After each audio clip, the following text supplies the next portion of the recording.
जय मंगल संकष्टी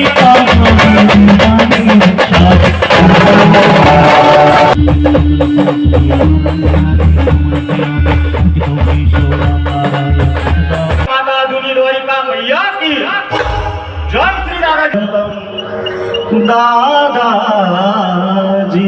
तम शिवानंद जी सुस्वागतम दादाजी सुस्वागतम शिवानंद जी सुस्वागतम शिवानंद जी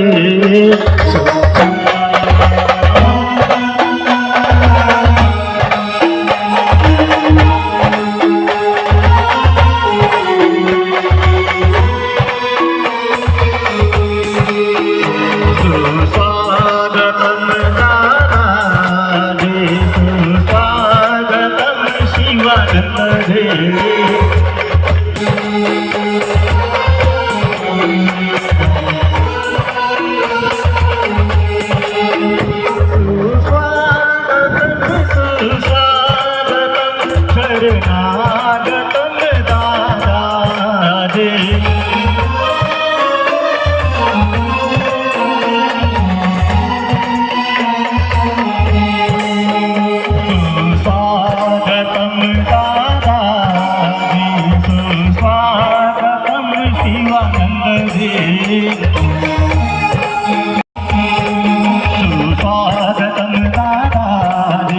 स्वागतम शिवानंद रे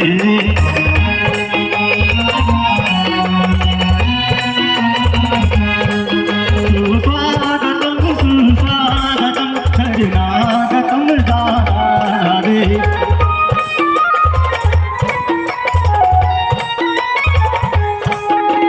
स्वागतम दादाजी स्वागतम शिवानंद रे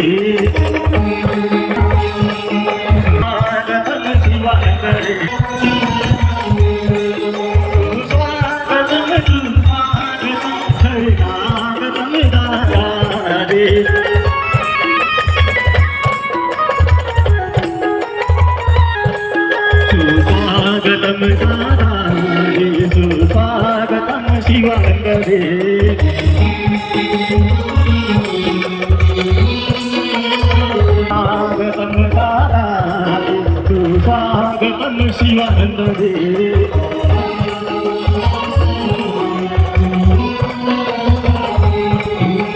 स्वागतम दादाजी स्वागतम शिवानंद रे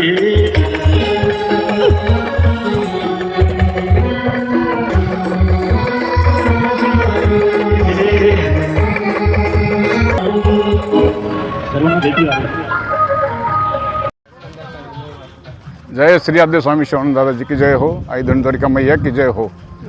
आद्य परम सद्गुरु स्वामी शिवानंद दादाजी व आद्य जगज्जननी जगतमाता आई धनद्वारिका मैया श्री क्षेत्र पिंपळनेर तालुका साक्री जिल्हा धुळे यांच्या कृपाशीर्वादाने हा भव्य दिव्य पायदिंडी सोहळा गेल्या 16 वर्षापासून श्री क्षेत्र दादाजी धाम पुणे ते श्री क्षेत्र पिंपळनेर तालुका साक्री जिल्हा धुळे या ठिकाणी जात असतो। गुरुपौर्णिमेच्या पावनपत्र सोहळ्यामध्ये सहभागी होण्यासाठी हा सोहळा या ठिकाणी जात असतो आणि या सोहळ्यामध्ये संपूर्ण महाराष्ट्रातून नवे संपूर्ण भारतातून स्वामी शिवानंदांचे भक्तगण सहभागी होत असतात आणि गुरुपौर्णिमेच्या सोहळ्यामध्ये सहभागी होऊन आद्य परम सद्गुरू स्वामी शिवानंद दादाजी यांचा आशीर्वाद आणि त्यांचं ज्ञान प्राप्त करण्यासाठी या ठिकाणी ते जात असतात। अशा प्रकारचा हा देदीप्यमान सोहळा गेल्या 15 वर्षापासून या मार्गाने जात असतो आणि याच्यामध्ये सर्व दादांचे भक्तगण सहभागी झाले असतात। आज या दिंडीमध्ये किती भक्तजण आलेले आहेत? म्हणजे या पायदिंडी सोहळ्यामध्ये कमीत कमी 200 ते 300 लोक चालतात आणि 150 लोक त्या ठिकाणी व्यवस्थापनासाठी आहेत। दिंडीची आवड निर्माण कशी झाली आपल्याला? दिंडीची आवड त्या ठिकाणी सद्गुरूचं ज्ञान आणि त्या ज्ञानाच्या अनुषंगानं आमची सत्सद विवेकबुद्धी जागृती करून की या ठिकाणी आत्म्याचं ज्ञान प्राप्त झाल्यानंतर आत्मप्राप्ती आपल्याला कशामध्ये आहे आणि या दिंडीच्या माध्यमातून आपल्या गुरुने दिलेलं ज्ञान जगापर्यंत पोहोचण्याचं आम्ही कार्य करतो, अशी आवड आम्हाला निर्माण झाली। आता आपल्या सर्व विश्वाचे मालक म्हणलं तर पंढरपूरचे विठोबा म्हणतात, बरोबर। आणि त्याची काल आषाढी एकादशी झाली काल परवा हो. आणि त्यांच्या लाखावर भाविक पंढरपूर नगरीमध्ये गेलेत आणि आपली उलट दिशाने एक ही दिंडी यायला लागलेली आहे. विठ्ठल- ते तर थोडं आश्चर्याचीच गोष्ट आहे. बरोबर आहे. असं ते भगवंत आहे, त्यांचा अवतार होऊन गेलेला आहे आणि भगवंतानी भक्तामधला दुआ हा गुरु असतो.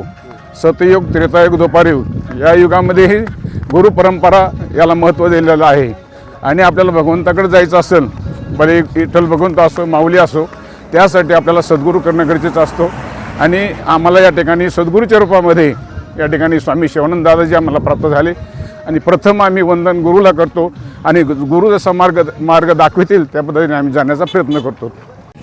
आता दिंडीमध्ये आले, दिंडी चाललेलं आहे. आता किती वेळामध्ये पिंपळनेरमध्ये पोहोचणार आहे? दिंडीचा आनंद काय आहे? जय श्री रामजी. आज 20 किलोमीटरचा टप्पा होता, तर आम्ही आता दुपारच्या मुक्कामावरनं प्रस्थान केलेलं आहे. आता 10 किलोमीटर राहिले पिंपळनेर जवळच. लवकरच दिंडीमध्ये येऊन किती दिवस झाला आपल्याला? आता 14 दिवस झाला. 14 दिवस झालं. शाळेमध्ये वगैरे आहेत का? हो आहे ना. काय वाटतं? शाळा सोडून दिंडीमध्ये आल्यावर काय वाटतं? दिंडीचा आनंद काय आहे किंवा शाळेमधला आनंद काय आहे? त्याचा अनुभव शेअर करा. अच्छा, दिंडी म्हणजे हे एक प्रकारचा आनंद असतो जो आम्हाला स्टार्टिंगपासून शेवटपर्यंत मिळत आलेला आहे. हां. ही दिंडी म्हणजे फक्त दिंडी नाही आहे, तर या सर्व भक्ताचं प्रेम आमच्या स्वामींचं, गुरु माऊली आद्य स्वामी शिवानंद दादाजी आमचे गुरु, त्यांचं प्रेम असतं. आणि मुळात दिंडी म्हणजे फक्त खाणं पिणं बसणं असं नाही, तर आमच्या इथे भजनं असतात, नांदन असतं, परत ध्यानाला बसतो आम्ही, म्हणजे आरती अभिषेक असतो, दिव्य अनुभव भेटतात लोकांना. आम्हाला पण खूप सारे भेटलेले आहेत आणि भेटत राहते. आपल्याला असं काय वाटलं की आपण ह्या स्वामींकडे जावं? हे बघा, मी लहानपणापासून करते. आवड निर्माण कशी झाली? आवड